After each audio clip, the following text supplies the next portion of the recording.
Picture this, a red-eye flight from Chicago to Seattle, 90 minutes up. Turbulence slamming the cabin like a fist. Lena Carter, a black woman in a crisp flight attendant uniform, stands steady in the galley while passengers scream. A white businessman snarls, figures she's clueless. Black girl can't handle this. Lena grabs the intercom, her voice slicing through panic like a blade, calming the chaos. She's no ordinary worker. She's the CEO undercover, and this night will shatter her life. What's her next move? Before we dive in, tell us where you're watching from. And if you stand for justice, smash that like and subscribe for more stories that hit hard and fight back. Minutes after the turbulence settles, the cabin hums with a brittle calm, the kind that teeters on the edge of snapping.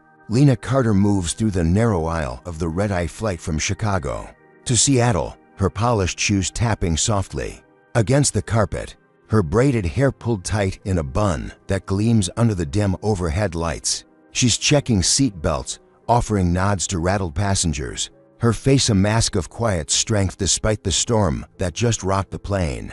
At 30,000 feet, the air smells of stale coffee and recycled oxygen, thick with the faint tang of fear still lingering from the chaos.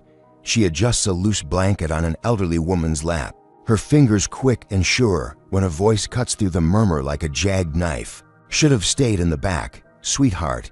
It drawls, loud enough to turn heads. Lena's eyes flick up, locking onto Richard Hale, a white businessman sprawled in first class, his tailored suit crisp despite the hour, his salt and pepper hair catches the light as he leans back, a smirk curling his lips, his whiskey glass dangling loosely in one hand. He's a real estate mogul, the kind who owns half the skyline in Chicago, and he's got the arrogance to match. Passengers nearby shift uncomfortably, some pretending to fiddle with their phones, others stealing glances to see what happens. Next, Lena's chest tightens, but she's faced worse. Her years climbing the corporate ladder teaching her to swallow venom without flinching. She steps closer, her posture straight as a steel rod, and offers a measured reply. Can I assist you with anything, sir? Her voice is smooth, professional, a shield against the barb. Richard chuckles, a low, guttural sound, and takes a slow sip of his drink, letting the ice clink against the glass before answering. Just wondering how long till you mess this up too, he says, his tone dripping with mockery. The woman beside him, Diane Hale, his wife, adjusts her designer scarf, her manicured nails flashing scarlet as she leans into him, her whisper sharp and deliberate. Guess they'll hire anyone these days, she says, her voice pitched just loud enough for Lena to catch every syllable. Bet she can't even read the manual, probably some quota pick. Her lips twist into a thin smile, her blue eyes glinting with a mix of disdain and amusement. A few passengers stifle laughs, their heads dipping as if they're not part of this. But the sound grates against Lena's ears like sandpaper. She's used to this, the casual cruelty tossed her way like it's nothing, but it still stings, 1,000 tiny cuts she's learned to hide. She doesn't blink, doesn't let her hands shake as she reaches up to secure an overhead bin that's popped open. Her movements precise, almost mechanical. Richard's smirk widens, feeding off her silence, and he shifts in his seat, crossing one leg over the other like he's holding court. You know, he says, louder now, I paid good money for this flight. Didn't expect the help to be so underwhelming. Diane giggles, a high-pitched sound that echoes through the cabin, and a man to Rose back snorts, his bald head gleaming as he nods in agreement. Lena's jaw tightens, a flicker of heat rising in her throat, but she keeps moving, her focus locked on the next task. She's not here to brawl with entitled fools, not yet anyway, though every word they spit lodges in her mind like a bullet waiting to fire back. She brushes past Richard's seat, her arm grazing the edge of his armrest, and he jerks back exaggeratedly, sloshing his whiskey onto the tray table in front of him. Amber liquid pools around his magazine, soaking the glossy pages, and he slams the glass down with a thud that makes the tray rattle. Look at this, he barks, his voice booming now, drawing every eye in first class. Can't even walk straight without screwing things up. He swipes at the spill with a napkin, his movements sloppy, deliberate, and then flings the soggy cloth onto the floor at Lena's feet. "Clean it up," he snaps, leaning back with a smug grin, his eyes daring her to argue. Diane claps her hands once, a sharp little burst of delight, and adds, seriously, "What's the point of her if she can't even do that right?" The laughter spreads like a virus, rippling through the rows. A chorus of chuckles and muffled guffaws from passengers who'd rather join the mob than stand out. Lena's pulse kicks up, pounding in her ears, but her face stays a fortress, unreadable, unbreakable. She bends down, picks up the napkin with 2 fingers, and drops it into a trash bag she's carrying, her motions fluid, controlled, like she's defusing a bomb instead of mopping up a rich man's mess.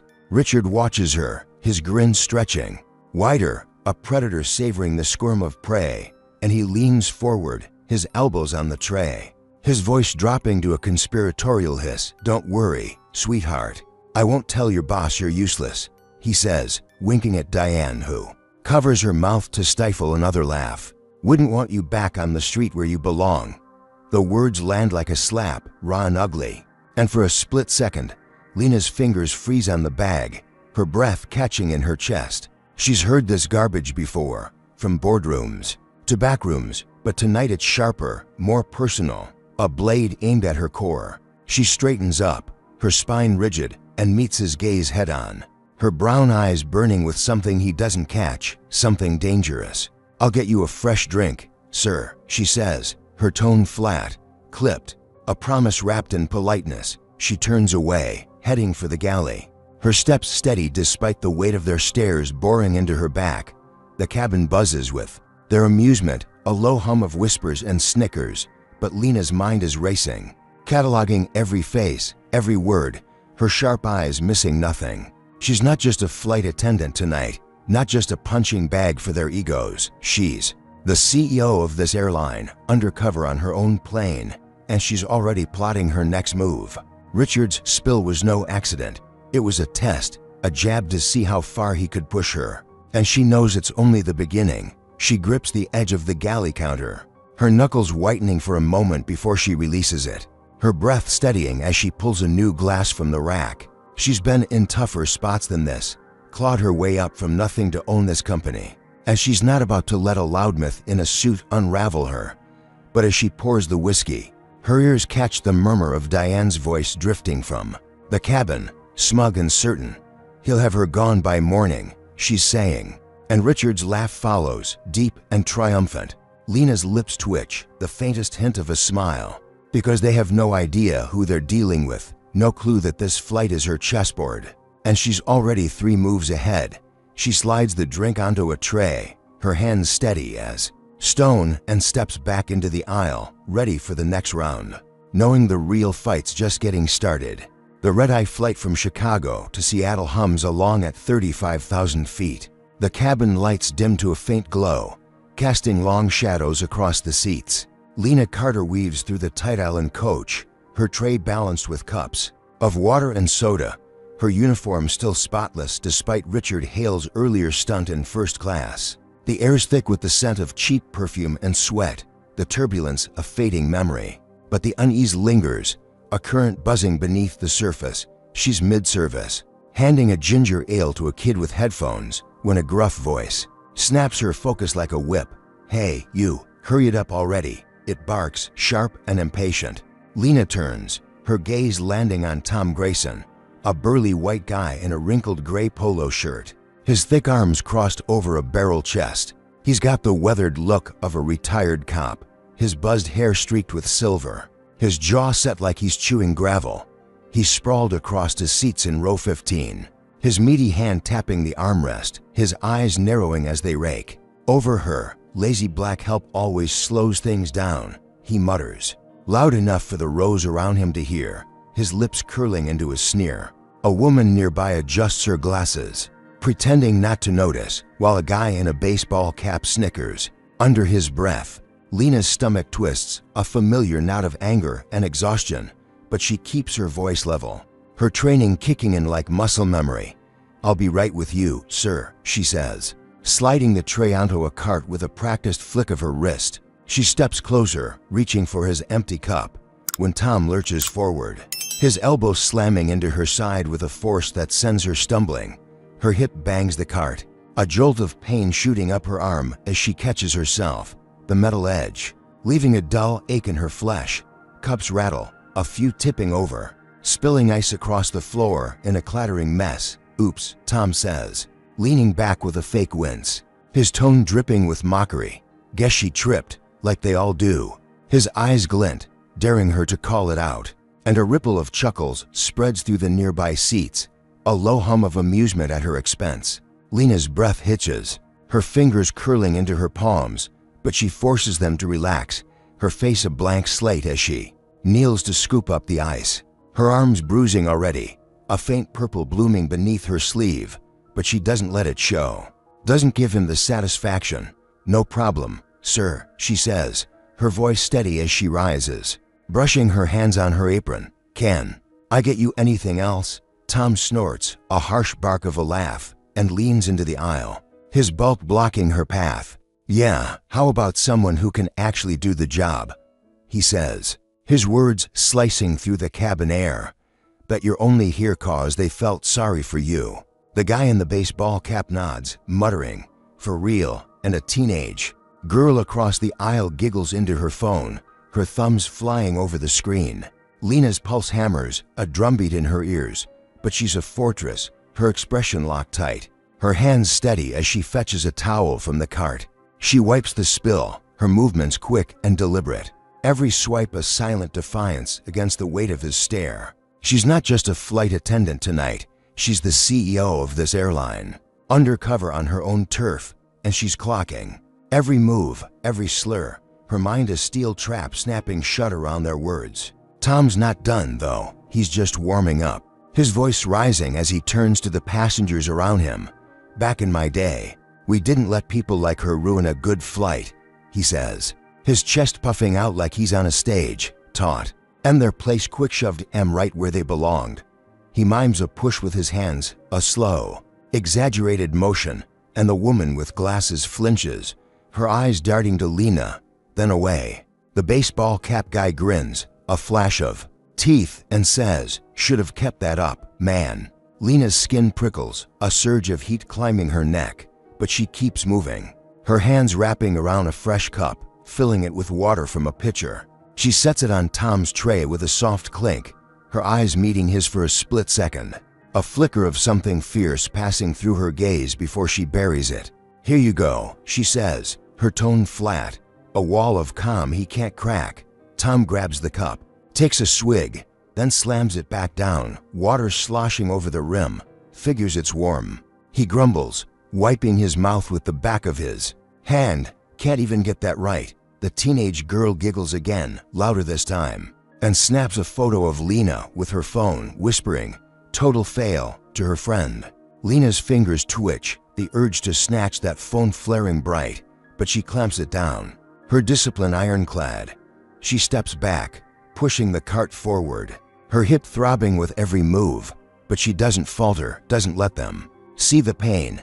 She's halfway to the next row when Tom's voice booms again, a smug edge cutting through the hum of the engines. "Hey everyone, watch this one, she's a real pro at falling flat," he says, and the laughter swells, a wave crashing over her. Lena's chest burns, a wildfire raging inside, but she keeps her head high, her steps measured, her focus locked on the galley ahead.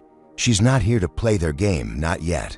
She's here to win it, and she's already plotting how to turn this trap into a weapon. Tom leans back, satisfied, his arms crossed again, his smirk wide as he brags to the baseball cap guy. "See that? Taught her a lesson she won't forget," he says, his voice thick with triumph.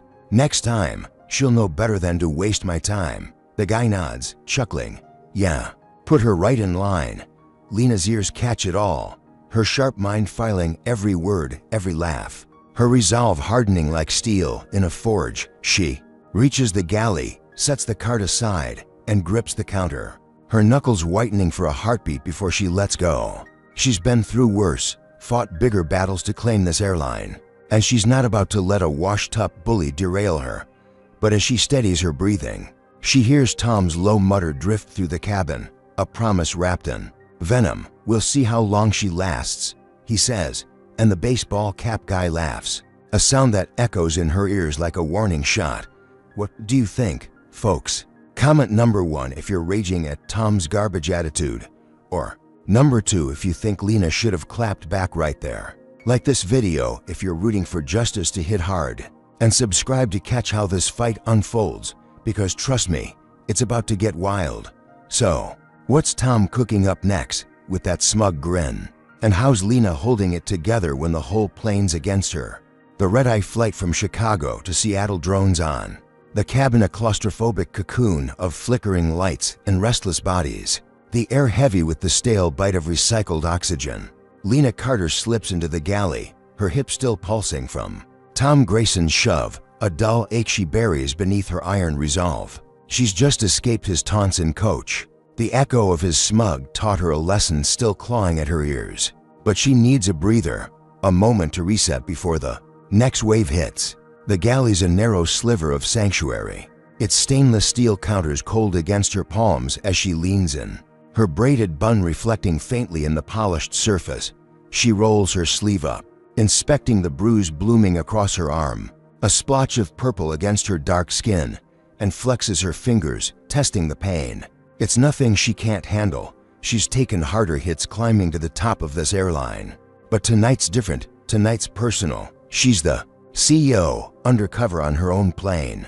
And every jab from these passengers is a thread she's weaving into a noose for them. She adjusts her uniform, smoothing the creases with a quick tug, when a low murmur filters through the thin partition separating the galley from first class. It's Richard Hale's voice, oily and confident, the real estate mogul who'd doused her with whiskey and disdain earlier. We'll get her, and by morning, he's saying, his tone thick with certainty. Lena freezes, her breath catching, and edges closer to the partition, her sharp ears straining to catch every word. Diane Hale's whisper follows, sharp as a blade. Assault, that's what we'll call it, she says, her voice dripping with glee. That shift from Tom, she'll take the fall. Nobody'll believe her over us.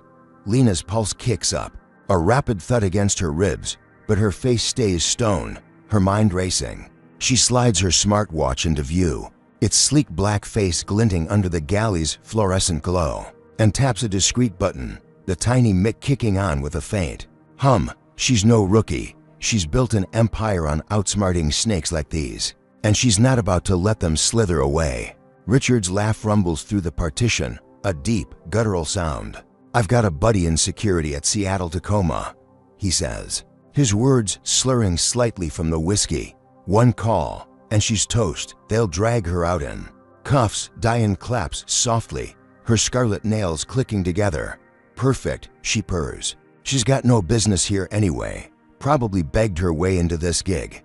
Lena's jaw tightens, a flicker of rage sparking in her chest, but she keeps still, the watch recording every syllable. Every breath. The partition muffles their voices, but she catches Tom's name again, Richard muttering. He's already on board. Says he'll swear she swung first. Lena's lips twitch, the barest hint of a smile breaking through her mask, because they're handing her a loaded gun without even knowing it. She stops the recording, saves it to a cloud server only she can access, and leans back against the counter, her mind whirring like a turbine. She's got them now. Solid proof of their conspiracy, a ticket to flip this game on its head. She rolls her sleeve back down, hiding the bruise, and steps out of the galley, her posture straight, her steps deliberate, ready to face the cabin again. But as she passes the cockpit door, it cracks open, and the captain, a weary white guy named Greg with a salt-streaked beard, motions her inside with a quick jerk of his head. She slips in, the door clicking shut behind her, and he keeps his voice low, his hazel eyes serious. Lena, I heard what's going on out there, he says, his hands resting on the controls. The planes hum a steady pulse around them. You've got trouble brewing, big trouble. She nods, her expression unreadable, and he scratches his jaw, glancing at the co-pilot, who's focused on the altimeter. I saw Tom shove you. Heard Richard mouthing off. Greg continues, his tone clipped. You've got that recording, right? Lena taps her watch, a single sharp motion, and he exhales. A rough sound. Good. But listen, It won't save you yet, he says, his voice dropping lower.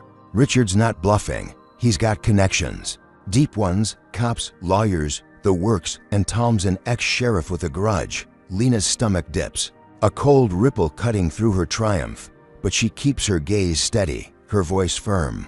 I can handle it, she says, her words a quiet vow. Greg shakes his head, his brow furrowing. You don't get it, he says. They're not just talking firing you, they're aiming to bury you. Legal trouble, the kind that sticks. He pauses, his eyes flicking to the windshield, the black expanse of night stretching endless beyond the glass. I'm with you. But this is bigger than a smartwatch clip.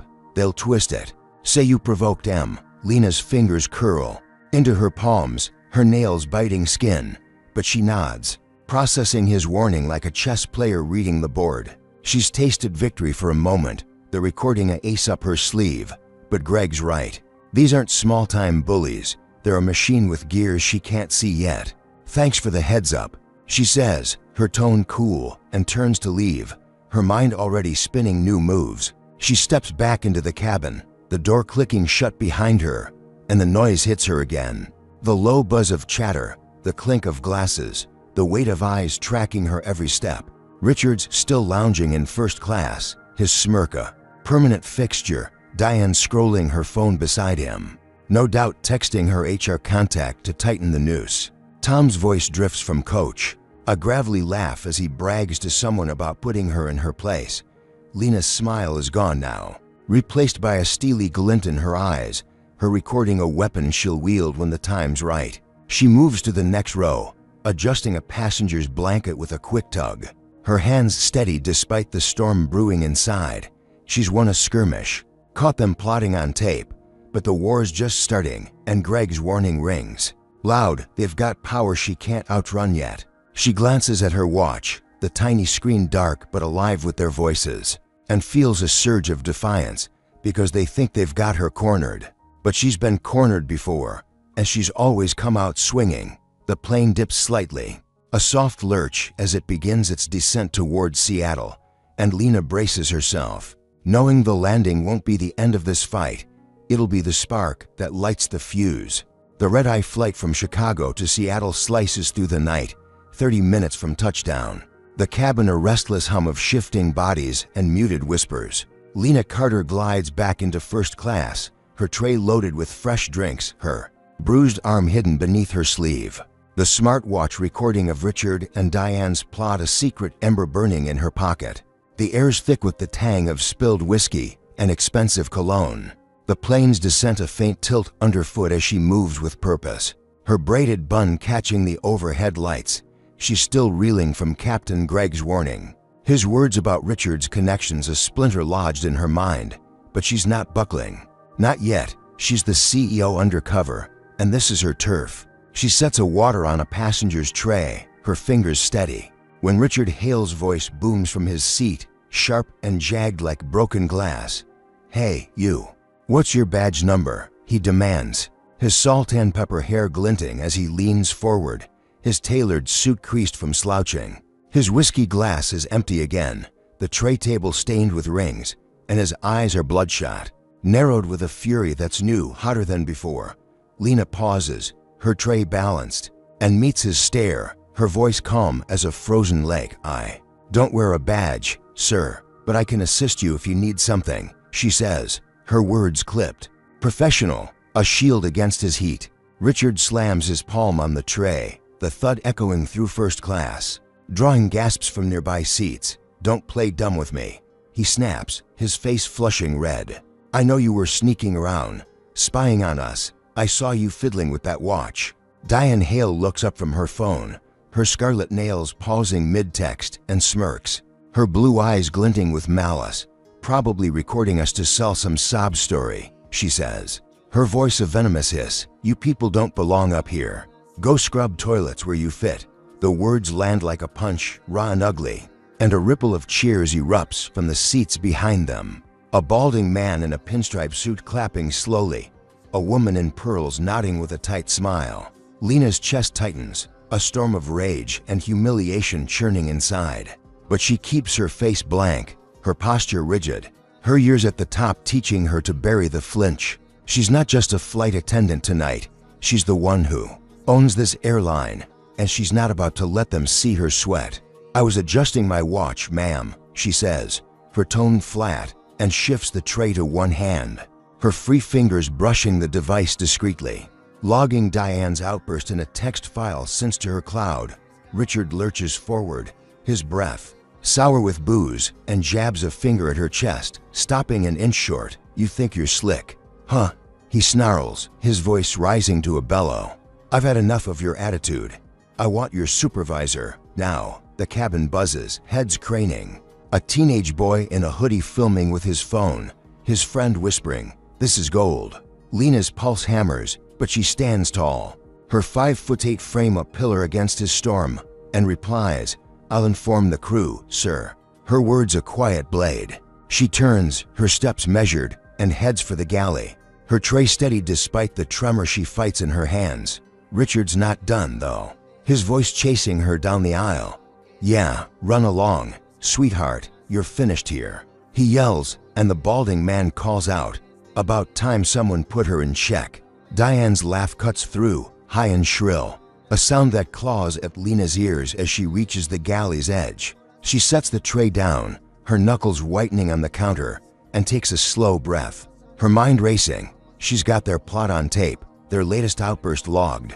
She's building a case brick by brick, but Greg's warning looms large. Their power's deeper than she'd guessed. She's mid-thought when Diane's voice drifts in again, smug and clear, her phone pressed to her ear. "Hey, Cheryl, it's me," she says, her tone syrupy with triumph. "We've got a problem, attendant. Assaulted us, spied on us, the works.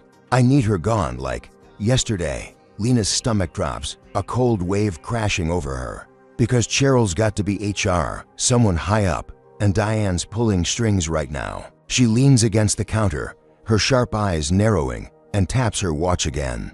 Recording this call too, her fingers swift and silent. Diane's still talking, her voice lowering to a conspiratorial whisper.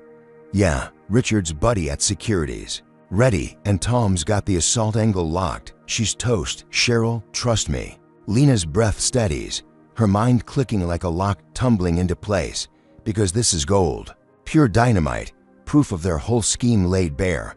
She saves the file, her lips curling into a faint, fierce smile, because they're digging their own grave.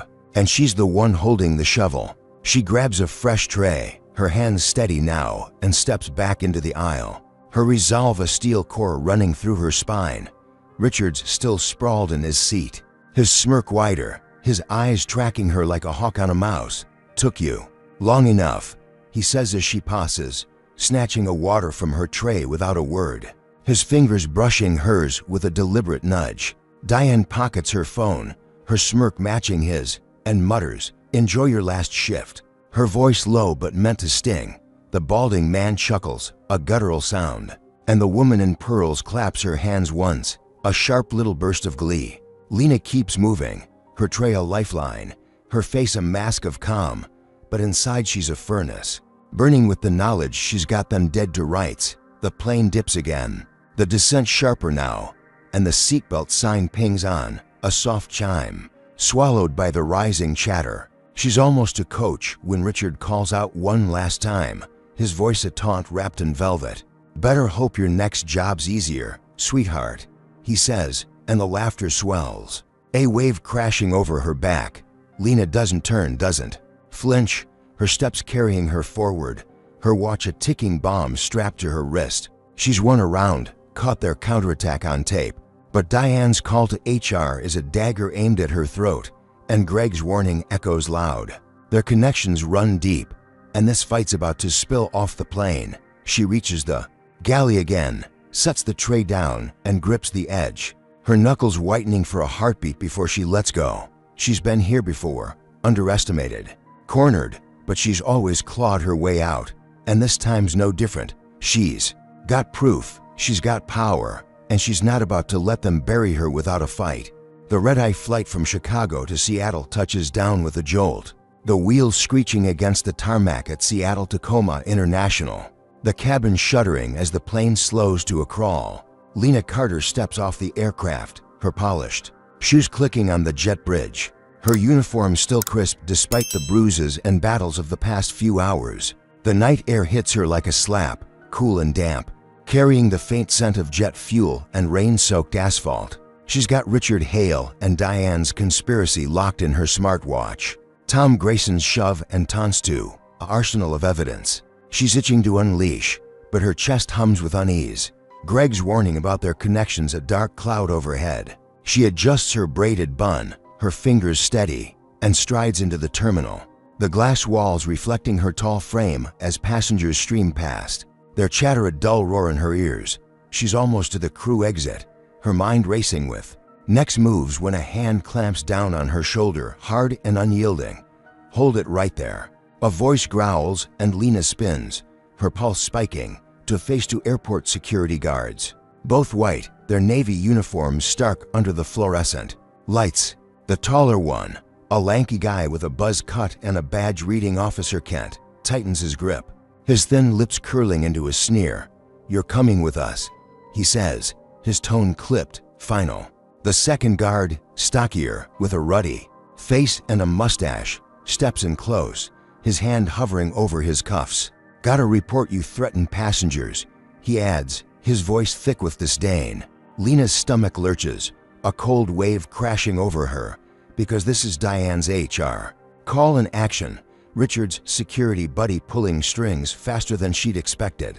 "There's been a mistake," she says, her voice calm, steady. Her years as CEO kicking in to keep her grounded. "I'm a flight attendant. I didn't threaten anyone." Kent snorts, a harsh sound, and yanks her arm, twisting it behind her back with a jerk that sends a jolt of pain through her bruised hip. "Should have known you'd cause trouble," he mutters, his breath hot against her ear. Typical. The word lands like a brick, racist and raw, and the stocky guard snaps the cuffs on, the metal biting into her wrists with a sharp click. Passengers slow, their eyes wide, some pulling out phones to film, a teenage girl gasping, "Oh my God."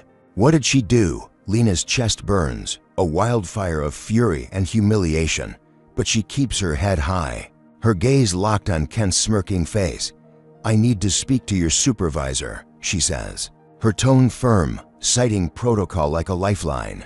The stocky guard laughs, a guttural burst, and shoves her forward, his palm slamming between her shoulder blades. "Supervisor's busy," he says, "and you don't get to make demands, princess." The crowd parts, whispers swelling into a hum, a businessman in a trench coat muttering, knew she was trouble, while a woman with a stroller shakes her head, her lips pursed. Lena's feet stumble under the shove, but she catches herself, her resolve a steel rod down her spine, because she's not just a flight attendant, she's the CEO. And this is her airline they're trashing. They march her through the terminal, the cuffs chafing her skin, her smartwatch still strapped tight. Its recording's a ticking bomb she can't reach yet. The guards steer her past the baggage claim, the fluorescent lights buzzing overhead, and into a side corridor, the walls gray and peeling, the air stale with dust. Kent's radio crackles, a voice spitting. Hale says make it quick, she's a problem. Lena's ears prick, her sharp mind snagging the name, Richard's hand all over this. And her jaw tightens, a flicker of defiance sparking through the haze. They shove her into a holding room, a cramped box with a metal table and a single chair, the door slamming shut with a clang that echoes in her skull. Kent leans against the wall, his arms crossed, his sneer widening. "You're in deep now," he says, cracking his knuckles with a slow pop. "Assaulting passengers, resisting us. You're lucky we don't haul you straight to jail." The stocky guard chuckles, pacing the room, his boots thudding on the concrete. "Bet she's used to this," he says, always playing the victim. Lena's blood boils, a surge of heat climbing her neck, but she sits, her posture straight, her voice cutting through their taunts. "I didn't assault anyone," she says, "and I'm entitled to a supervisor under your own rules." Kent steps forward, looming over her, his shadow swallowing the table. "Rules don't apply to you," he snaps, "not when you've got big shots like Hale calling the shots." The stocky guard nods, twirling his cuffs like a toy. "Yeah, sit tight, troublemaker, you're done here." Lena's fingers flex against the cuffs, her mind racing, because this is systemic. A machine grinding her down, and Greg was right. Their power's a web she's tangled in. She's still processing, her sharp eyes scanning the room, when the door creaks open and Tom Grayson strolls in, his burly frame filling the threshold. His wrinkled polo shirt stretched tight over his gut. His buzzed hair gleams under the light, his smirk a slash across his weathered face. And Lena's stomach twists, a fresh wave of dread crashing over her. Well, he says, his voice gravelly, triumphant. Told you I'd teach her a lesson. He leans against the doorframe, his arms crossed, his eyes glinting with malice. Got a witness outside. Saw her swing at me. Poor defenseless passenger, he adds, his grin widening. Kent laughs, a sharp bark, and the stocky guard claps Tom on the shoulder, a buddy-buddy gesture that turns Lena's gut. Ex-sheriff, huh, Kent says. You've got this locked down. Tom nods, his chest puffing out. Damn right, he says. She's finished. I've got pull from here to the governor. She won't wiggle out of this. Lena's breath catches, her mind spinning, because Tom's not just a loudmouth. He's a player with roots deep in the system, and he's rigged a lie to bury her. The guards step back, giving Tom the floor, and he saunters closer, his boots scuffing the floor, his smirk a blade aimed at her throat. Should have stayed in your lane, he says, his voice low, venomous, but don't worry, I'll make sure you never forget this. Lena's heart pounds, a drumbeat of fury and fear, but she meets his gaze, her brown eyes burning, because she's got proof, she's got power, and she's not breaking yet. The room closes in, the cuffs biting harder, and Tom's grin stretches, a predator savoring the kill. As the guards watch, complicit, waiting for her to crack. Hey, what's your take on this? Comment number 1 if you're boiling at Tom's dirty trap, or number 2 if you think Lena's still got a shot to fight back. Like this if you're screaming for justice to hit these clowns. And subscribe to see how this mess explodes next, because it's only getting crazier. So, with Tom gloating and the system tightening its grip, how's Lena gonna claw her way out of this cage? The holding room at Seattle-Tacoma International Airport feels like a coffin, its gray concrete walls pressing in, the air stale with the scent of sweat and old coffee. Lena Carter sits cuffed to a metal chair, her wrists raw from the bite of steel, her bruised hip throbbing under her uniform as the fluorescent bulb overhead buzzes like a trapped wasp. Tom Grayson's gloating still echoes in her ears, his ex-sheriff swagger and rigged witness a noose tightening around her neck, while the guards' racist sneers linger like smoke. She's alone now, the door locked, the silence heavy, but her mind's a storm, churning through moves and countermoves, because she's not just a flight attendant. She's the CEO of this airline, and she's not done fighting. Her smartwatch sits on the table, confiscated by Kent, its recordings out of reach. A lifeline she can't touch yet. She shifts, the cuffs clanking. When a soft scrape breaks the quiet, a shadow flickering under the door, it swings open, and a young black janitor slips in, his weary frame hunched in a faded blue jumpsuit, a mop propped against his shoulder.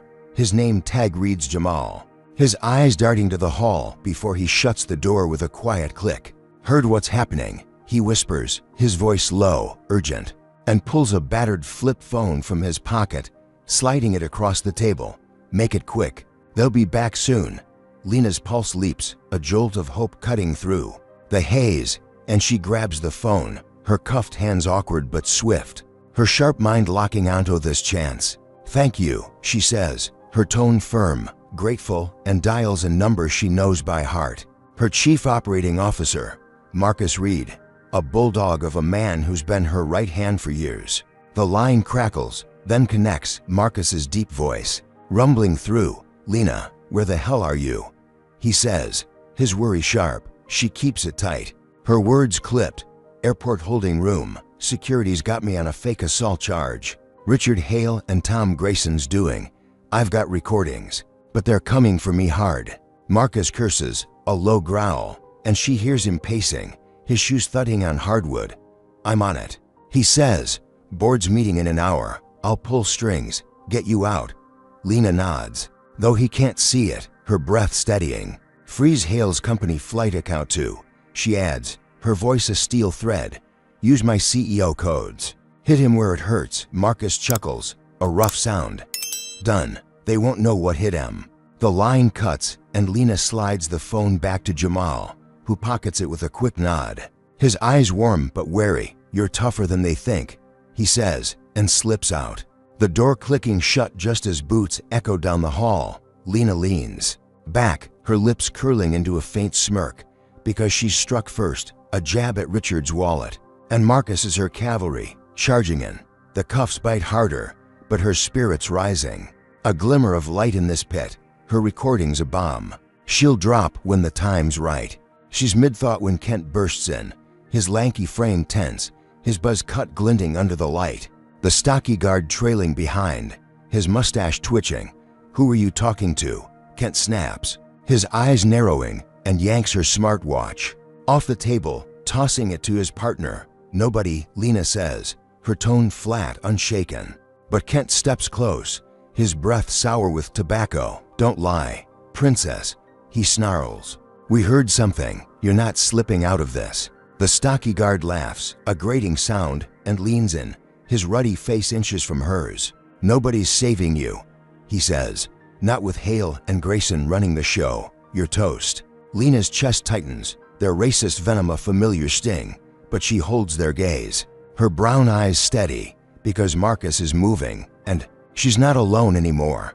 Kent slams a fist on the table, the metal ringing, and grabs her arm, hauling her up with a jerk that twists her bruise into a flare of pain. Let's see how smart you are now, he says, and shoves her toward the door. The stocky guard following, his cuffs jangling like a threat. They march her back into the terminal. The crowd thinner now, the clock ticking past midnight, the air buzzing with exhaustion. Lena's steps are firm, her resolve a fire stoked by Jamal's risk, Marcus's promise. When the glass doors ahead slide open and Richard Hale storms in, his tailored suit rumpled, a weary lawyer at his side in a pinstripe vest, his glasses glinting. Richard's face is a mask of fury, his salt and pepper hair wild, and he jabs a finger at Lena, his voice booming across the lobby. That's her, he yells, drawing every eye. She hacked my company account, shut down our flights. Felony theft, lock her up. The lawyer nods, pulling papers from a briefcase, his voice smooth and cold. We've got evidence. Officer, she accessed restricted systems. It's airtight. Lena's stomach drops, a cold shock slicing through her hope, because this is Diane's HR call morphing into a monster. Richard's counterattack hitting harder than she'd braced for. Kent grins, a slash of teeth, and tightens his grip, the cuffs cutting deeper. Oh, you're in it now, he says, and the stocky guard chuckles, shoving her forward. Told you. Princess, no way out. The terminal spins, passengers gawking. A woman in a red coat whispering, hacker, really? While a kid with a backpack films. His jaw slack. Lena's mind races, her smirk gone, because Marcus froze the account. But Richards flipped it into a felony, a lie with teeth and toms. Witnesses still out there, tightening the trap. The lawyer steps closer, his papers rustling, and hands them to Kent, his tone clipped. Immediate detention, he says. We'll press charges by morning. She's a threat. Richard looms behind, his smirk back, wider, darker, his eyes glinting with triumph. Thought you could play me, he says, his voice low, venomous. You're done. Sweetheart, I own this game. Lena's heart pounds, a drumbeat of fury and fear. But she stands tall, her sharp eyes flicking to the lawyer, then Richard, because she's got Marcus, she's got proof, and this isn't over. Kent drags her toward a side room, the stocky guard trailing, their laughter a blade in her back. And Richard's voice follows, a taunt that lands like a punch. Sleep tight, he says. You won't see daylight for a while. The door slams shut, the lock clicks, and Lena's alone again, her cuffs cold, her hope a fragile thread. Because she's struck a blow, but Richards hit back with a sledgehammer, and the system's closing in fast. The Seattle-Tacoma International Airport holding room fades behind Lena Carter as Officer Kent and his stocky partner march her out, her wrists still cuffed, the metal edges grinding against her skin with every step. It's past midnight. The Terminal's fluorescent lights casting harsh shadows across the polished floor. The air thick with the scent of disinfectant and lingering jet fuel. She's on bail now.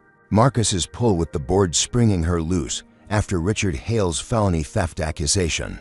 But her smartwatch is still confiscated, her recordings locked away, and her bruised hip pulses with a dull ache she ignores. She's free, but not safe. Not with Tom Grayson's fake witness and Richard's lawyer spinning lies that could land her in prison. She adjusts her uniform, her braided bun slightly frayed, and heads for the exit, her sharp mind plotting next. Moves when a roar stops her cold.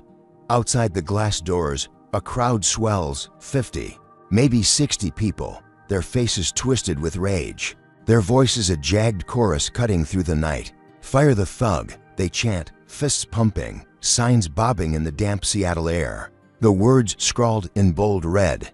Dangerous black attendant attacks passengers. Lena's stomach twists, a sickening lurch, because this isn't random. It's orchestrated, and Tom's hand is all over it. She steps closer, the glass cool against her palm, and spots him in the mob's heart, his burly frame towering, his wrinkled polo shirt damp with sweat as he bellows into a megaphone. "She assaulted me, a paying customer," he yells, his gravelly voice booming. "We won't stand for this garbage." The crowd roars louder, a woman in a green jacket screaming, "Send her back where she came from," while a guy with a goatee waves a flyer, Lena's face plastered across it. Her uniform stark against a grainy background, the headline screaming violent threat on flight. Lena's chest burns, a wildfire of fury and dread, because this is racial hatred weaponized. A smear campaign exploding in real time, and she's the bullseye. She's not just a flight attendant. She's the CEO, but they don't know that. And right now, she's a target with no shield. The terminal doors is open as a passenger shoves past, joining the mob. And Lena catches Tom's smirk, his buzzed hair glinting under the streetlights as he pumps a fist, egging them on. She pulls out her phone, her hands steady despite the cuff's lingering sting, and starts filming. The lens capturing every shout, every sign, her sharp eyes missing nothing. She uploads it to a private server, her fingers flying, because this is evidence, fuel for the fire she'll ignite when she drops the CEO bomb. The crowd surges closer. A few pounding on the glass, their palms leaving smudges, and a man in a trucker hat spits, the glob splattering inches from her feet. "Get out of our airport," he snarls, his voice raw, and a teenage girl beside him snaps a photo. Giggling, she's toast now. Lena's pulse hammers, but she keeps filming, her resolve a steel core. Because she's been here before, underestimated, attacked, and she's always turned it back on them. She's mid-recording when a security guard, not Kent, approaches, his bald head shining, his tone gruff but neutral. "You need to move," he says. "They're getting out of hand." Lena nods, pocketing her phone, and heads for a side exit, her steps quick, deliberate. The mob's chants chasing her like a pack of wolves. She's almost to the door when a flyer flutters past, snagging on her shoe, the words "Justice for Victims" scrawled above her photo. A lie so bold it steals her breath. She kicks it off, her jaw tight, and slips outside. The cool air a brief relief as she flags a cab to her hotel, her mind racing. She's got the mob on tape, a weapon to wield. And Marcus is working the board, but the ground's shifting fast, and she's not in the clear yet. The cab pulls away, the airport fading in the rearview, and she leans back, her sharp eyes scanning the night, when her phone buzzes. A news alert popping up. She taps it, and her blood runs cold. It's a local station, Diane's brother anchoring, his slick blonde hair and smug grin filling the screen. "Breaking news," he says, his voice smooth. "Polished flight attendant Lena Carter, a violent fraud, assaulted passengers and hacked company systems. Sources confirm."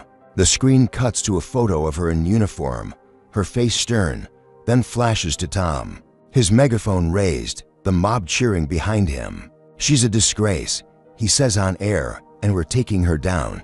The anchor nods, his tone grave. "Authorities are investigating, but public outrage is clear. This woman's a danger to us all." Lena's fingers tighten around the phone, her knuckles whitening, because this is Richard's empire striking back. Diane's family ties twisting the knife, and it's bigger than she'd feared. She's at the hotel now, the cab idling as she steps out, the neon sign flickering above. The air heavy with rain. She checks in, her voice steady, and heads to her room. The carpeted hall silent, her bruised hip aching with every step. She locks the door, sinks onto the bed, and replays the news clip, her sharp mind dissecting every word, every frame. She's got the mob's footage, Marcus's moves, but this hit piece is a sledgehammer, a public execution fueled by racist lies, and Tom's not letting up. She sets the phone down, her breath slow, deliberate, and pulls her laptop from her bag, logging into her server to back up the video, her fingers swift, precise. She's mid-upload when a new alert pings, another station picking up the story. The headline screaming, Black Attendant's reign of terror, and her stomach drops, because the narrative's spiraling, and she's the villain now. She's about to call Marcus when a thud shakes the window, a rock bouncing off the glass, cracking it with a spiderweb of fractures. She leaps up, her heart slamming, and peers out, the street below alive with shadows. A handful of the mob tracked her here, their voices rising in a fresh chant. No safe place for thugs, they yell, and a bottle shatters against the wall. Glass raining down, Lena's breath catches, her sharp eyes scanning the dark. Because Tom's not just rallying a crowd, he's unleashing a hunt, and Richard's behind it. His felony charges spark now ablaze. She steps back, her resolve hardening, because she's got proof, she's got power, but they're coming for blood. And this glimmer of hope is flickering fast. The phone buzzes again, Marcus's name flashing, and she answers, his voice tight. Boards with you. But this is war now. He says, stay sharp, Lena. They're not stopping. She nods, her voice a quiet vow. Neither am I, she says, and hangs up, the cracked window a mirror to the fight ahead. Because they've turned the world against her, and she's got to turn it back. The hotel room in Seattle feels like a bunker under siege, the cracked window letting in a thin whistle of night air, the distant shouts of the mob fading into an eerie hum. Lena Carter sits on the edge of the bed, her laptop glowing in the dark. Her uniform rumpled, but her resolve unbent, the bruise on her hip a dull throb she pushes aside. It's midnight, the clock ticking past 1, and the news alerts still buzz on her phone. Diane's Anchor Brothers hit piece branding her a violent fraud, the mob's racist flyers plastered across social media. Tom Grayson's lies fueling a firestorm. She's got their attack on tape, the rock through her window a fresh scar, but she's not cowering. She's the CEO of this airline, and she's ready to strike back. Her sharp eyes flick to the laptop, her server upload complete, the mob's footage locked and loaded, and she dials Marcus Reed, her coup, her voice steady despite the chaos. Marcus, it's time, she says, the line crackling as he picks up, his deep growl cutting through. Boards with you, Lena, he says. They saw the news, they're pissed. What's the play? She leans forward, her braided bun catching the screen's light, and lays it out, her words a quiet blade. I'm the CEO. They need to know it. Push the recordings to the board, then leak them online, anonymous drop. Let the world see what they've done. Marcus whistles, a rough sound, and she hears him typing, his energy electric. Hale's account's frozen, board's ready to back you. I'll send the files now, he says. Leaks live in 10. This'll blow 'em wide open. Lena nods, her lips curling into a fierce smile. Because this is her move, a king's gambit to flip the board. She hangs up, her fingers flying over the keyboard, pulling up the recordings from her smartwatch, since before security snatched it. Richard's conspiracy, Tom's shove, Diane's HR call, all crystal clear. She packages them with the mob video, her hotel attack, and sends it to Marcus, her breath steadying as the upload bar fills. She's mid-thought when her phone rings, an unknown number, and she answers, her instinct sharp, a voice smooth and cold cuts through. Richard's lawyer, his pinstripe vest practically audible. Resign, he says, no preamble, his tone of velvet threat. Walk away, or we'll ruin your kind for good. Hale's got the power, you've got nothing. Lena's chest tightens, a surge of rage flaring. Because this is racial venom distilled, a promise to crush not just her, but everyone like her. "I don't scare easy," she says, her voice steel, and hangs up. Her sharp mind clocking his desperation. They're rattled, and she's about to rattle them more. The leak goes live, Marcus texting, "It's out," and Lena pulls up a news site, her heart pounding as the story breaks. Shocking audio. Passengers plot against flight attendant. The recordings hit like a thunderclap, Richard's voice snarling about security. Tom bragging about his shove, Diane's smug HR call. The mobs chants a damning chorus. Social media erupts, hashtags trending, hashtag justice for Lena spiking as strangers. Rage, "This is disgusting." While others post the flyers, "Look at these liars." Lena's smile widens, a rare crack in her armor, because she's turned their weapon against them. The world's waking up, and she's not the villain anymore. She leans back, her laptop warm against her thighs, and watches the tide shift. A passenger from the flight tweeting, "I was there, she didn't do anything," while a news anchor, not Diane's brother, calls it a disgrace to humanity. She's mid-scroll when a crash explodes outside, glass shattering in the parking lot below, and she bolts to the window, her pulse spiking. Her rental car's a wreck, the windshield smashed, the hood carved with jagged letters, "Go back." The racial slur beneath it raw and red under the streetlights. Lena's breath catches, a cold shock slicing through her triumph, because this is Tom's doing, his mob's not done, and they've tracked her here again. She grabs her phone, filming the wreckage, her hands steady despite the tremor in her chest, and uploads it. Another brick in her case, because they're not stopping, and neither is she. The car's tires are slashed, fluid pooling beneath, a message in every cut, and she spots shadows moving, 3 figures darting into the dark, their hoods up. Tom's burly silhouette unmistakable, her sharp eyes narrow, her mind racing, because this is retaliation, a counterpunch to her leak, and it's personal now, violent. A step beyond the airport chaos, she steps back, her hotel room a fortress under fire, and checks her phone, the leak's views climbing past 10,000. Comments flooding, "Arrest these clowns." And she's a hero, she's winning the public, the board's behind her.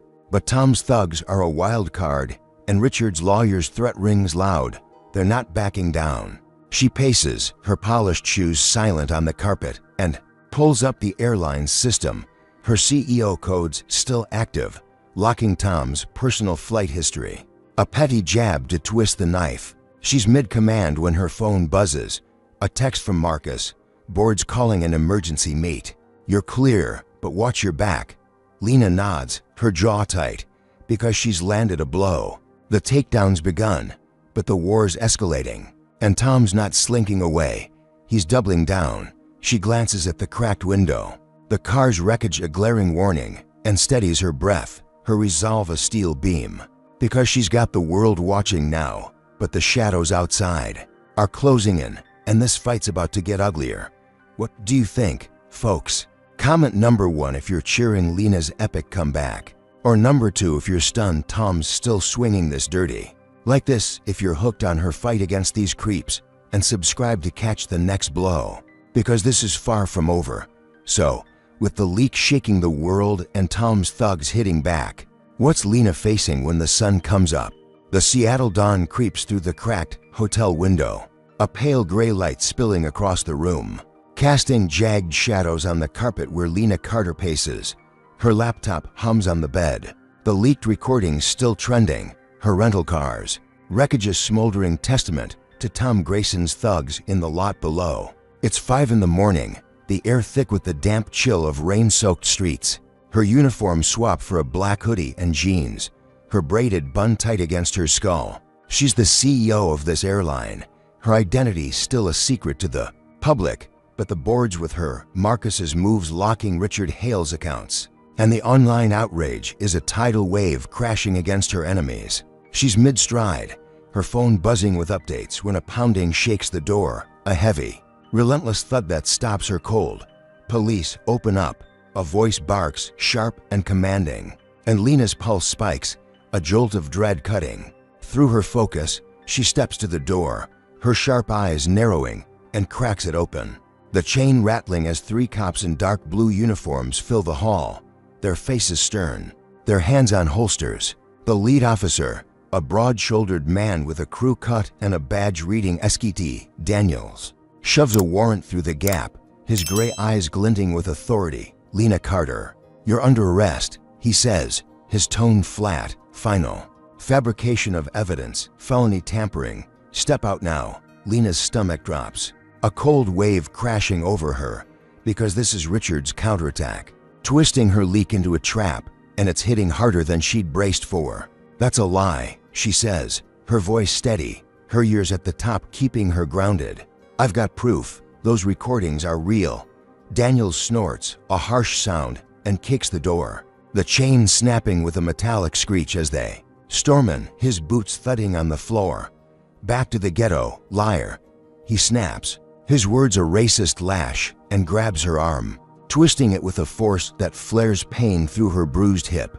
The second cop, a weary guy with a scar over his brow, yanks her laptop from the bed, his fingers rough as he stuffs it into an evidence bag, while the third, a stocky woman with a buzzed head, snatches her phone, her smirk wide. Should've known you'd fake it, she says, typical scam from your kind. Lena's chest burns, a wildfire of fury and fear, but she keeps her head high, her sharp eyes locked on Daniels as he cuffs her, the steel colder, tighter than before. Biting into her raw wrists, they drag her out, the hall spinning, the hotel clerk gawking from the desk as they haul her into the street. The dawn light glinting off the wrecked car, a crowd already gathering, phones flashing. Got her, a man yells, his voice raw, and a woman in a parka cheers. Finally, Lena's breath catches, the mob's hatred a living thing, because Tom's smear campaigns metastasized, and Richards flipped her truth into a lie. They shove her into a squad car, the door slamming with a clang, and Daniels leans in, his breath sour with coffee. Hale's judge friend says you're done. He says, evidence is trash. You're the criminal now. The car peels out, sirens blaring, the hotel shrinking in the mirror as Lena's mind races, her sharp mind clawing for a foothold. She's uncuffed in the back, her hands free but useless, and she spots a burner phone tucked in her hoodie pocket, Jamal's gift from the airport, a lifeline she'd forgotten. She slips it out, her fingers swift, silent, and texts Marcus, police raid, fake charges. Need you now. Her breath steadying as she hits send. The reply buzzes fast, Marcus's words terse. Lawyers en route, boards mobilizing. Hold. Tight, Lena pockets the phone, her sharp eyes flicking to the cops up front.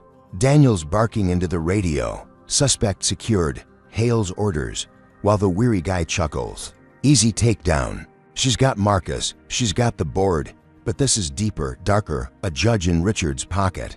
And her recordings are twisting against her. The precinct looms ahead, a squat brick building ringed with squad cars, the air buzzing with static. As they pull in, dragging her out with rough hands, her sneakers scraping the pavement. They march her inside, the lobby stark with fluorescent glare, cops glancing up from desks, their eyes cold, curious. Daniels shoves her into an interrogation room, the walls scuffed, the table bolted down, and slams her confiscated devices in front of her, the laptop and smartwatch a taunting pile. You're cooked, he says, leaning close, his gray eyes glinting. Judge voided your little stunt. Tampering's the charge, kiss your life goodbye. Lena's pulse hammers, but she sits, her posture rigid, her voice cutting through. His sneer, I didn't tamper with anything, she says, and you'll see that soon. The weary cop laughs, a sharp bark, and leans against the wall, his scar twitching.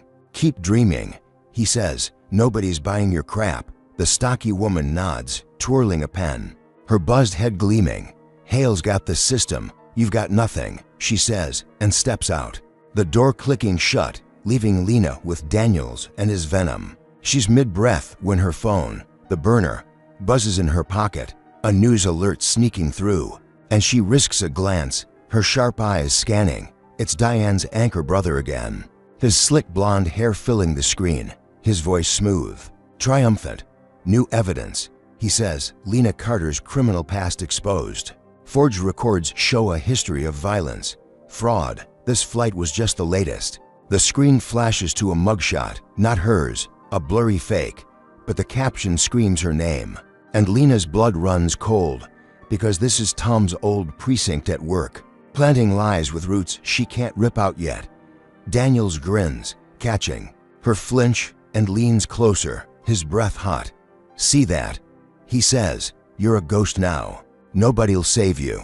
Lena's fingers curl, her nails biting her palms, because Marcus's lawyers are coming. But this is a tidal wave, Richard's empire striking back with forged history. And the precinct's complicit, a machine grinding her down. They leave her there, the door slamming, the room a cage, and she sits, her sharp eyes flicking to the burner, her only thread to the outside. She's got the leak, the board. But Tom's precinct and Richard's judge are a wall she can't breach yet. And the fake past is a noose tightening fast. The clock ticks, the dawn stretching into morning, and Lena steadies her breath, her resolve a steel beam, because she's been buried before, and she's always clawed out. But this time, the dirt's deeper, and the Empire's not playing games anymore. The interrogation room in the Seattle precinct feels like a tomb, its scuffed walls closing in, the air thick with the stale tang of sweat and burnt coffee. Lena Carter sits at the bolted metal table, her wrists free but her spirit caged, the burner phone in her hoodie pocket a fragile lifeline, after the police raid snatched her laptop and smartwatch. It's noon, the gray light filtering through a high, barred window.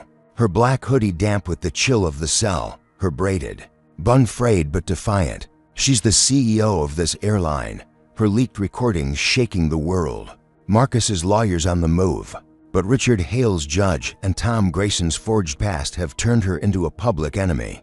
A violent fraud in the news. She's mid-thought, her sharp eyes scanning the room when the door bangs open, and a swarm of reporters floods the precinct lobby beyond.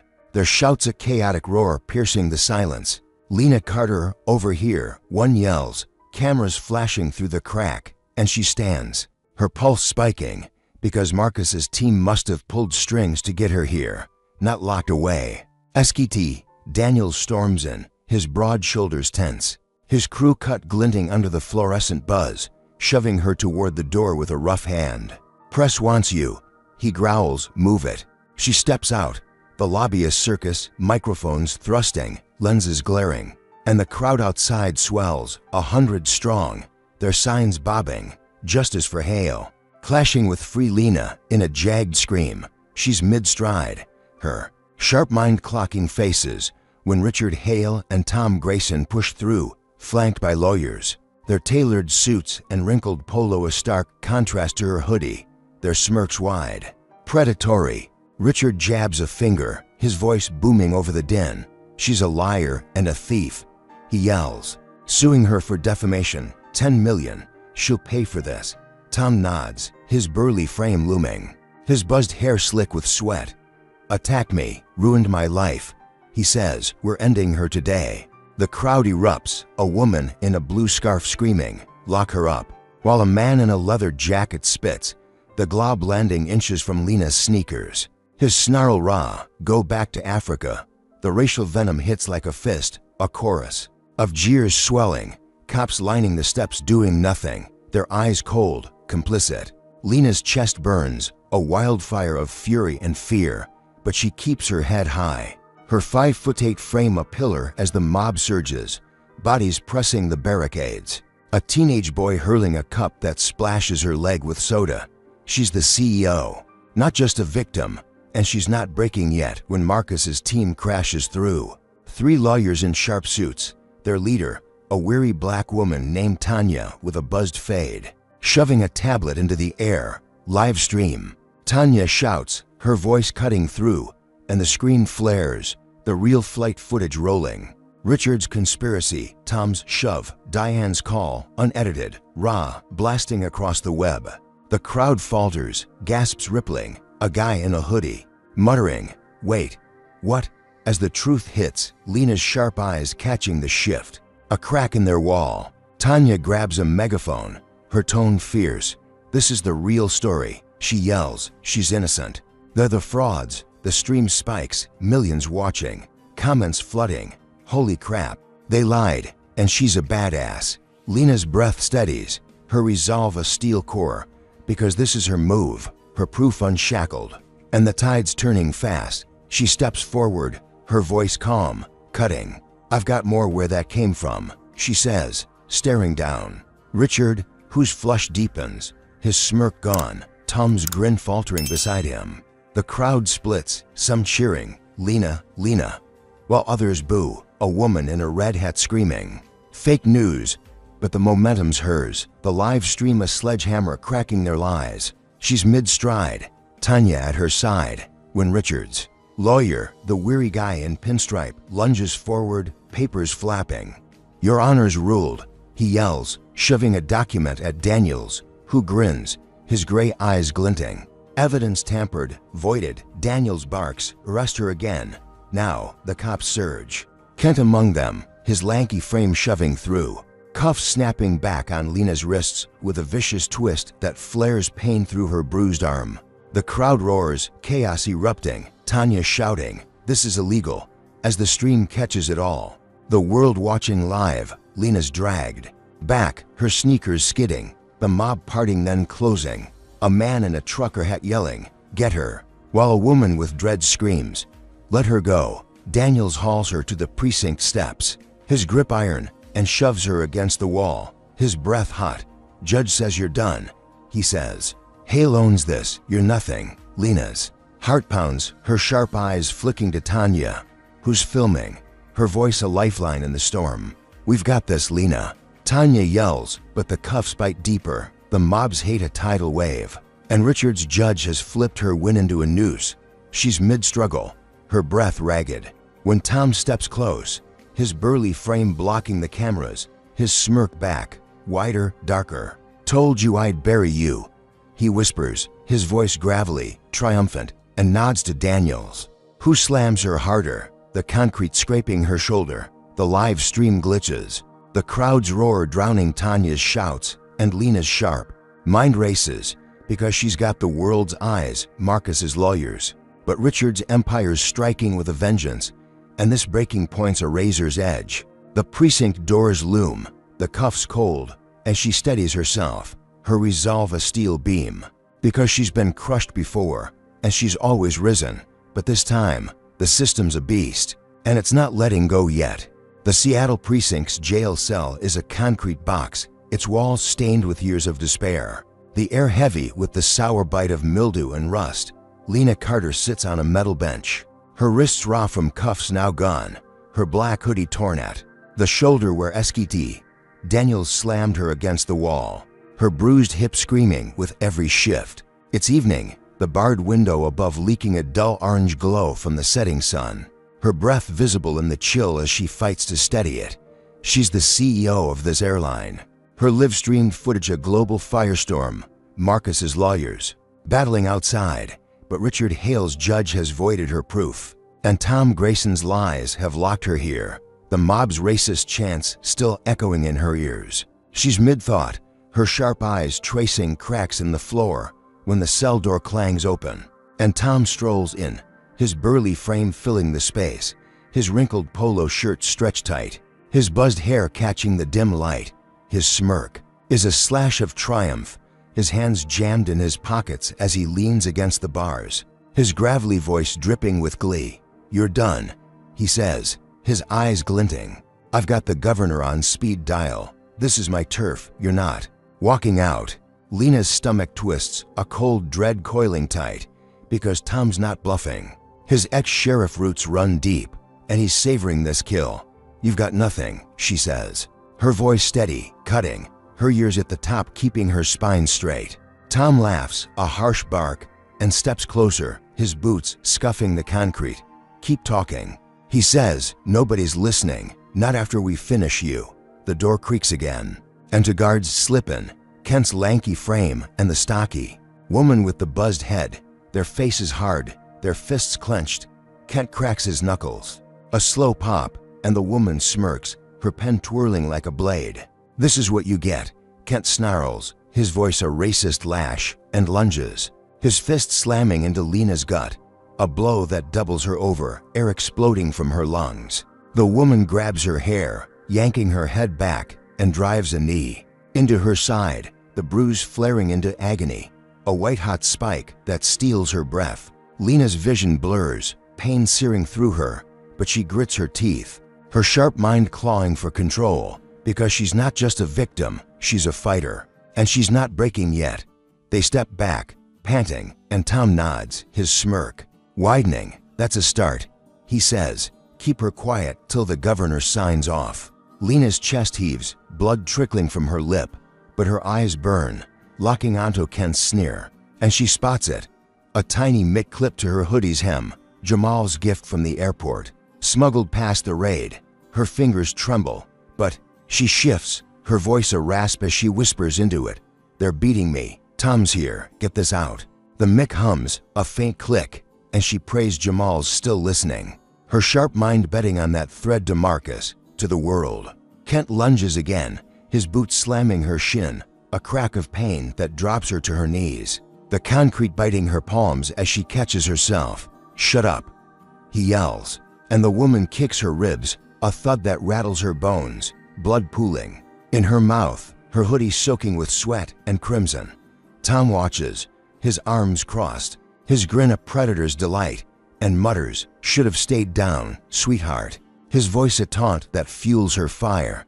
She's coughing, her breath ragged when the precinct shakes, a distant boom rumbling through the walls, the guards freezing, their eyes wide.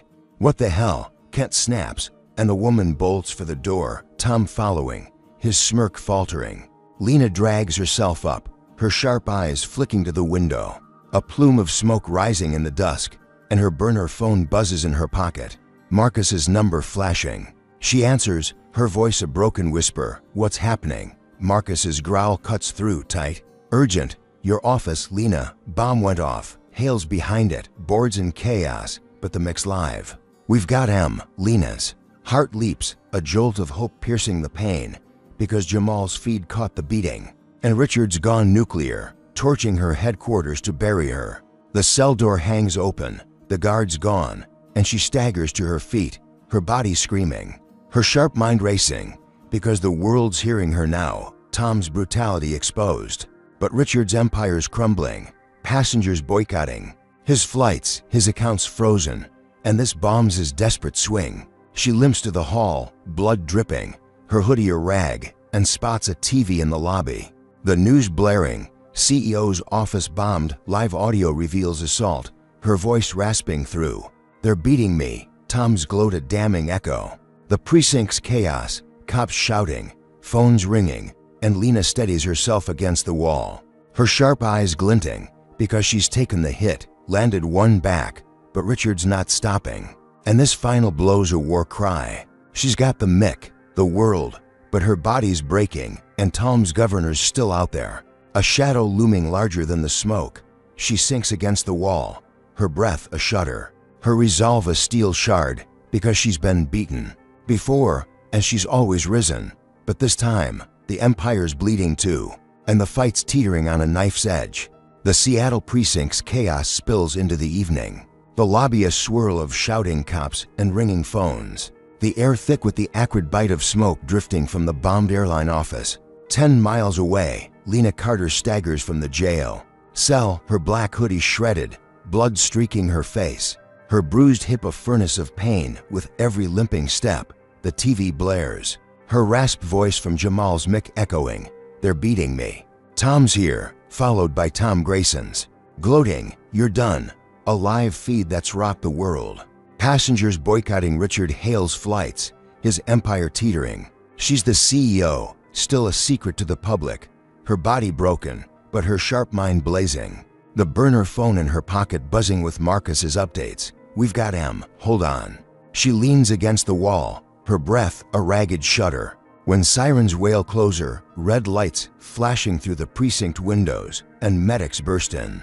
Their white coats stark against the gray, a stretcher rolling behind. Found her. One yells, a weary guy with a stethoscope, and they rush her, hands gentle but firm, lifting her onto the stretcher as her vision swims, pain spiking through her ribs. Hospital, now, the weary medic says, and they wheel her out, the crowd parting, cameras flashing, a woman in a green coat gasping, she's alive. Lena's sharp eyes catch the news ticker on a screen as they pass. CEO office bombing linked to hail, and her lips twitch, a faint, fierce smile, because Richard's desperation's backfiring, and she's not finished yet. The ambulance screams through the city, rain streaking the windows, her stretcher rattling as the weary medic checks her pulse, his voice steady. "You're a fighter," he says. "Hang in there." She nods, her breath shallow, and clutches the burner, Marcus's last text glowing. Press conference, 1 hour, boards ready. She's rushed into the ear, the antiseptic sting hitting her nose, doctors swarming, stitching her lip, bracing her ribs, her body a map of scars, but her spirit unbowed. An hour later, she's patched up, her hoodie swapped for a hospital gown, her braided bun loose but defiant, and Marcus storms in, his broad frame filling the doorway. Tanya at his side, her buzzed fade gleaming, a tablet in hand. "Time to end this," Marcus says, his growl fierce, and hands her a blazer, her CEO armor. Bloodstained but hers, she stands wincing, her sharp eyes glinting, and limps out. The hospital halls blurring as they head to Airline HQ, the bombed wreckage cordoned off, smoke still curling from the ruins. A press swarm waits, mixed thrusting, lights blinding, the world watching live. And Lena steps to the podium, her 5'8" frame a battered tower, her voice hoarse but steel. "I'm Lena Carter," she says, pausing as gasps ripple, "and I'm not just the CEO of this airline, I own it." The crowd erupts, a tidal wave of shock. Cameras zooming, a reporter in a trench coat stammering. "What?" She holds up the burner, Jamal's mic feed playing again, Tom's voice damning, "Governor's mine." Ken snarl, "This is what you get," and the bombs echo tying it to Richard. "They mocked me, beat me, bombed my company," she says, "because I'm black, because I rose, but they didn't know who they were fighting." The screen behind flares, flight footage rolling, Richard's conspiracy, Tom's shove, Diane's call. Unedited, real, the judge's ruling. Crumbling under the weight. Richard's there, in the crowd, his tailored suit rumpled, his salt and pepper hair wild, his flush deepening as boos swell, a man in a baseball cap yelling, "You're done, Hale." Tom's beside him, his burly frame shrinking, his smirk. Gun, cops closing in, their badges glinting as they cuff him, his gravelly shout, "This is a setup." Drowned by the roar, Lena's sharp eyes lock on Richard, then sweep the press, her voice rising. "I built this from nothing, and they thought they could take it, but respect isn't a title. It's a fight, and I've won." The twist lands, a sledgehammer. She doesn't just run the airline, she owns it, every plane, every route, her empire. And the world didn't see it coming. Tanya steps up, her tablet flashing, Hale's company's tanking, stocks crashed, passengers walking away, and Marcus nods, his growl proud, Tom's confession on the mic. Bombs his too, he's cooked, the cops drag Richard necks, his lawyer's papers fluttering uselessly, his voice a panicked yelp, "I didn't know." As cuffs snap on, the crowd chanting, "Justice, justice." Lena steadies herself, her body screaming, and limps forward, her sharp eyes burning through the chaos, because this is the reversal, her scars a crown, her ownership the blade that cuts them down.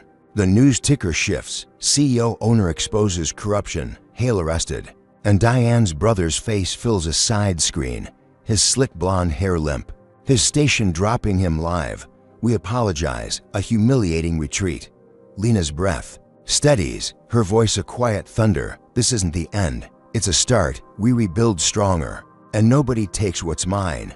The crowd cheers, a woman with dreads screaming, "You're a legend," while a kid in a hoodie films, tears streaking, and Lena steps back, Marcus's hand on her shoulder, Tanya's grin fierce. Richard's empire collapses, his real estate deals voided. Tom's governor tie a noose as the mic caught his bomb order, "Finish her." A confession that locks him away. Lena limps to the wreckage, her sharp eyes tracing the charred hull, her resolve a steel vow, because she's risen from nothing, taken every hit and turned it back. Her ownership a secret weapon that flipped the game. The press swarm fades, the night deepens, and she stands, battered but unbroken, her scars. Fuel for a revolution, the airline hers, the fight won, and the world forever changed. Lena Carter's journey in this story teaches us resilience, against systemic injustice. Her climb from nothing to owning an airline, only to face brutal racism, shows that power doesn't shield you from hate, it can amplify it. She endured mockery, violence, and a rigged system, yet turned every attack into a weapon, proving that strength lies in strategy, not just survival. The mob, the corrupt cops, and Richard Hale's empire underestimated her, assuming her race and role defined her worth, a mistake that cost them everything. This reveals a hard truth: prejudice blinds, and those who wield it often dig their own graves. Lena's secret ownership flipped the narrative, a reminder that hidden strength can topple giants. Her scars became her story, not her shame, teaching us to wear our battles proudly and fight smarter, not just harder. The real lesson: respect isn't tied to titles or skin, it's earned through grit. And it's owed to everyone, every time. So, what's your takeaway? How do you stand up when the world pushes you down? Drop number 1 in the comments. If Lena's fight inspires you, like if you're fired up for justice, and subscribe for more stories of triumph over tyranny. Share this if you believe respect should rule. Thanks for riding this roller coaster with us, and here's to building a world where courage wins, always.